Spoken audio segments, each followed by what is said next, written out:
Even if you're one with the wizarding world and you received your invitation to Hogwarts ages ago, there is a chance you don't know everything about the author who made all that magic happen. Thanks to Twitter, the reclusive J.K. Rowling has come out of her shell quite a bit in recent years, but there are still a lot of common misconceptions about her story. Here's what you might not know about the Muggle mum who turned her writing pen into a wand and cast a spell on the entire world. Inauspicious start. Any wizard worth their potion already knows that J.K. Rowling was a depressed, struggling single mother when she first came up with her Harry Potter novel ideas. But somehow, a rumor developed over the years that Rowling was homeless while she wrote the popular series, even going as far as saying she lived in her car. Rowling has put those rumors to rest, saying in a commencement speech given to Harvard graduates that she was forced to live off state welfare. I was jobless, a lone parent, and as poor as it is possible to be in modern Britain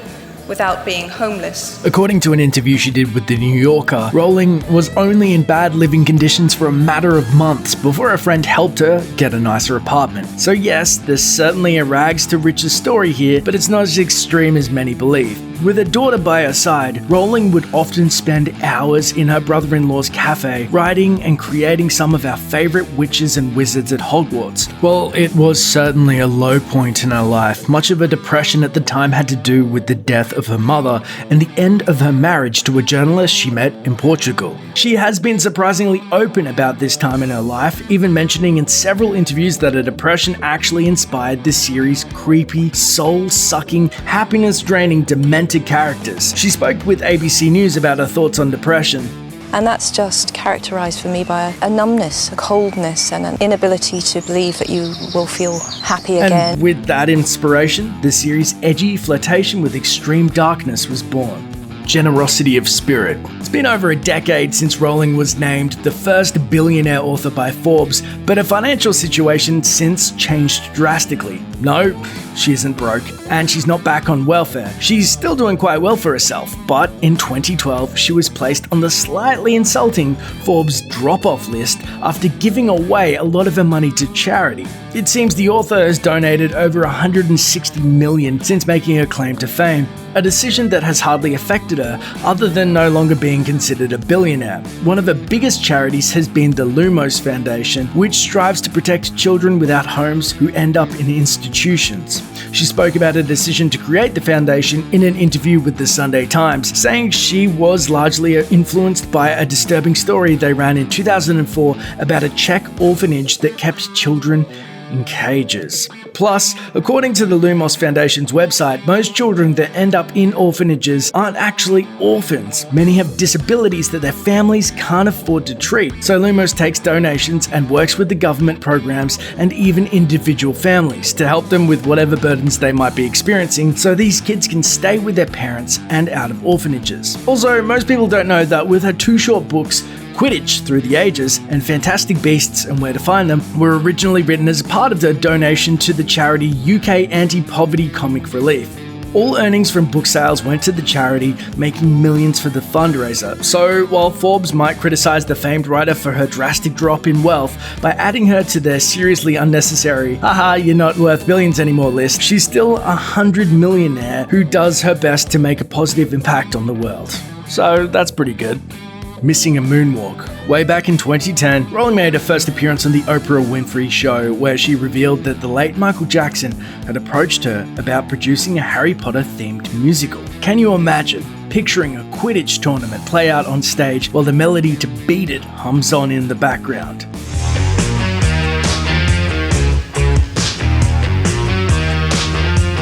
While she didn't give a straight answer as to why she turned down the King of Pop's sort of ridiculous proposal, she did mention how she agreed to having a Harry Potter world popping up at Universal's theme parks because of their thorough and extraordinary proposal. So perhaps Jackson's presentation was, to borrow one of MJ's iconic phrases, bad. Interestingly enough, the Jackson-Rowling connection doesn't start and end there. It turns out one of the reasons she chose to avoid zombies when creating the creatures protecting the Lockhart, Horcrux, and Half-Blood Prince was because of Jackson's Thriller video. She explained on Pottermore that zombies were old news and had been done already, and that she is part of the thriller generation. To me, a zombie will always mean Michael Jackson in a bright red bomber jacket. So instead of zombies, she created corpses under the control of the Dark Lord, called Inferi. It's kind of the same thing, but with much less choreography. Branching out.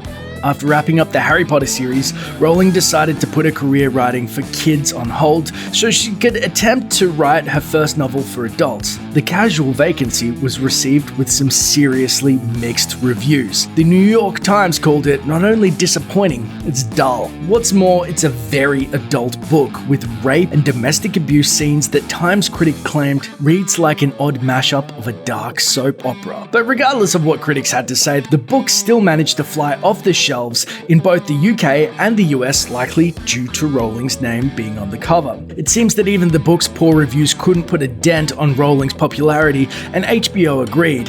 A few years after the release of The Casual Vacancy, HBO released a miniseries in Britain under the same title, knowing that pretty much anything with Rowling's name on it will bring in a ton of money. On the other hand, pen name Pretentious. Fans probably already know that the reason Joanne Rowling was published under J.K. Rowling was that her first British publisher asked her to just use her initials when the first edition of The Philosopher's Stone was released. They reasoned that the book would only appeal to boys, but they wouldn't read it if they knew it was written by a woman. She explained her choice to Oprah.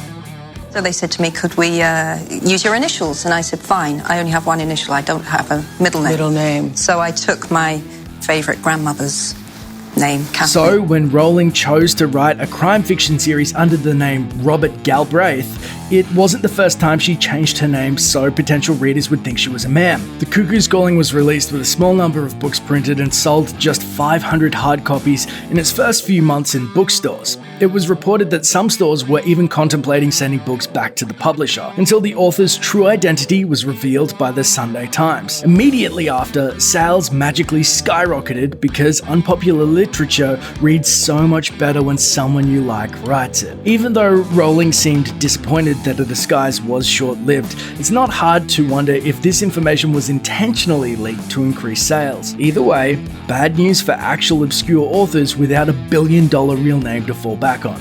A family reunion. While many view Rowling's life as some sort of fairy tale, with the idyllic ending that brought her love, success, and wealth, there's also a lot of grief and heartache that the public may not know about. Rowling didn't have the best relationship with her father growing up, and according to The New Yorker, she cut off all contact with him in 2003. More often than not, the novelist has managed to dodge questions regarding the details of their estrangement, but her father was almost too eager to share what happened. Well, his side of the story at least. Peter Rowling has been rumoured to claim that his daughter wouldn't bail out his burger van business or assist him in any way when it went out of business. Now, at first glance, that seems hard to believe, since she's not only loaded, but loves to give her money away to the less fortunate. However, it was also reported that at the time of their estrangement, Peter had put several first editions of his daughter's books up for sale, all which were gifted to him. One was even a Father's Day present signed, "Lots of love from your firstborn." That book alone, which was a first edition copy of Goblet of Fire, sold for an absurd $48,000. Now, understandably, Rowling was irked by the sale, and now you can see why Help Pop's burger van wasn't high on her to-do list. Apparently, the two made peace in 2012 after nearly a decade of silence, but the report seems suspicious as they're all flooded with quotes from Peter, and Rowling herself has never commented on it. Also, her father's claims of reconciliation conveniently popped up after rumours began circulating that one of the more offensive characters in The Casual Vacancy was based on him. All in all, sounds like a cheap attempt at repairing his reputation, but what do we know? We've never run a burger van. Take a stand. For a long time, J.K. Rowling's Twitter feed lay dormant, with the simple message that she was putting pen to paper and didn't have time to maintain a digital presence. She's since done a complete 180 on that note and constantly posts about her interests, from fielding fan questions about her books to championing her hometown football teams to engaging in heated political debates with celebrities. She's since made a lot of enemies online. She and controversial YouTube star PewDiePie, for example, have shared distaste for one another, her that they're each all too happy to talk about, and she's definitely not a pal to Piers Morgan, whose right-wing leanings have rubbed her the wrong way and culminated in a pretty epic Twitter battle. The most surprising bit of fallout from her sudden online availability, though, is with her own fanbase, many of whom just don't agree with her liberal perspective on world issues. Rowling, a consistently harsh critic of US President Donald Trump, has even led some former fans to destroy their copies of her books and DVDs. For her part, the negative response has only prompted even more zingers. She's also become the subject of an internet petition to house Syrian refugees as a result of her vocal support of their current perils.